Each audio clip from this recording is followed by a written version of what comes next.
अक्षय तृतीया ए अवसर में सीएम किसान टंका बंटन करा कटक स्थित केंद्रीय धान गवेषणा अनुष्ठान में राज्यस्तरीय कृषक दिवस समारोह में पालित होगा जाऊँगी कार्यक्रम। कृषि एवं कृषक सशक्तिकरण विभाग आनुकूल्य में आयोजित यह कार्यक्रम में मुख्यमंत्री मोहन चरण माझी मुख्य अतिथि भाव जोगदेवे। यह अवसर में मुख्यमंत्री चाषी को सीएम किसान योजनार सुविधा और सहायता राशि बंटन करेंगे। मुख्यमंत्री द्वारा कृषि रथ एवं सीड्स ऑन व्हील्स शुभारंभ उत्सव में बारंबार बड़ंबार आखु चाषी पक्षर मुख्यमंत्री को संबर्धित कर कार्यक्रम रही। कार्यक्रम में उपमुख्यमंत्री केवी सिंहदेव समेत कटक सांसद भर्तृहरि महताब, केन्द्रापड़ा सांसद बैजयंत पंडा, जगतसिंहपुर सांसद विभू प्रसाद तराई एवं जिलार समस्त विधायक मैंने उपस्थित रहिबार कार्यक्रम रही। मुख्यमंत्री गस्त को नहीं जिला प्रशासन एवं सीआरआरआई पक्षर व्यापक प्रस्तुति करा जायछि।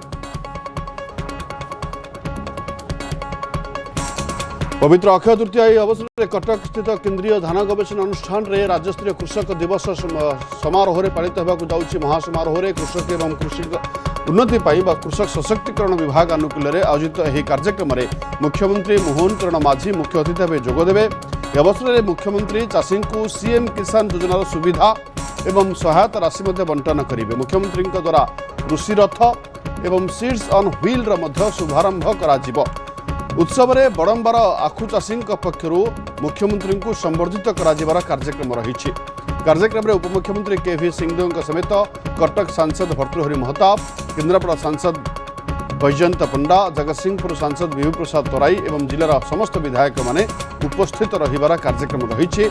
मुख्यमंत्री गस्त जेहेतु रही गस्त को नहीं जिला प्रशासन पक्षर व्यापक बंदोबस्त ग्रहण कर सीआरआरआई पक्षर व्यापक प्रस्तुति कर। अधिक सूचना नभेश महांत जोड़ी होती ऑनलाइन रे। नभेश, कृषक मान खाता को आज सीएम किसान अर्थ जीव जो कार्यक्रम रही अपडेट जानवा चाहिए केते सीएम का कार्यक्रम रही।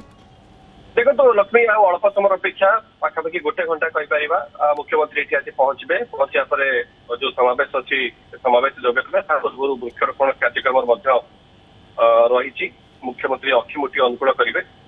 एकाधिक कार्यक्रम रही विशेषकर जो रहा कृषि रथ आज उद्घाटन कर मुख्यमंत्री द्वारा एवं सीड्स ऑन व्हील गोटे व्यवस्था नुआ जो जो रही विहन ताहा केमिति लोक मान पाखु शीघ्र पहुंची पार से व्यवस्था मुख्यमंत्री द्वारा आज लोकार्पित हम। या बाद मुख्यमंत्री सीएम किसान योजना हिताधिकारी मानक तो जहाँ स्कीम अच्छी प्रदान करेंगे। किंतु बड़ंबार जो आखु चाषी अच्छा से मुख्यमंत्री आज संबर्धना देवी समस्त नजर आज मुख्यमंत्री जेहेतु आज अक्षय तृतीया गोटे बहुत बड़ पर्व कृषक मान राज्यवासी मान तो बड़ पर्व। मुख्यमंत्री आज निजर वक्तव्य कौन कहते चाषी मान वक्तव्य किसी नुआ शुणा मिलूँ कि समस्त अपेक्षा रही।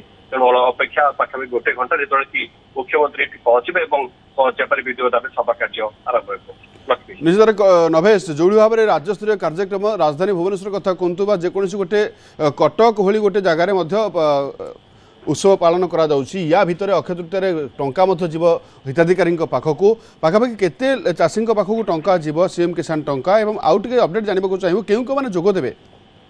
देखो जदि केते संख्यक चाषी मान पाखु टंका जीव से नहीं तो जिला प्रशासन पक्षर किसी सूचना दी जाए कि जहाँ जमापड़ी पाखापाखि 2 ରୁ 3 हजार लोक कटक जिलार एने उपकृत होती कि निर्दिष्ट भाव संख्या ए पर्यंत जमापड़ी। बाकी जो जोगदेवा लोक मान कथा कहवा कटक सांसद भर्तृहरि महताब सहित केन्द्रापड़ा सांसद बैजयंत पंडा आरंभ कर कटक समस्त विधायक कटक जिलार समस्त 9 जन जाक विधायक समस्त को निमंत्रण रही अनुमान कर सरकारी कार्यक्रम समस्ते विधायक मैंने पहुंचे पहुंचा पर गोटे मानस बंधन कर कटक गुरुत्वपूर्ण कारण रोचे कटक हूँ धान गवेषणा केन्द्र रही नेशनल राइस रिसर्च इंस्टीट्यूट रही एसीआर अधीन सबुठ बड़ धान गवेषणा केन्द्र और ये कार्यक्रम आयोजन होगा माने गोटे बहुत बड़ा कथा रही मान ही रिसर्च कराए गवेषणा पर जो धान बिहन बाहर था सीधा सड़क ओडार चाषी मान प्रदान कर अपेक्षा समस्त रही मुख्यमंत्री केतबेले एनआरआई पहुंचे आसिक पहुंचा पर जो रही वक्तव्य से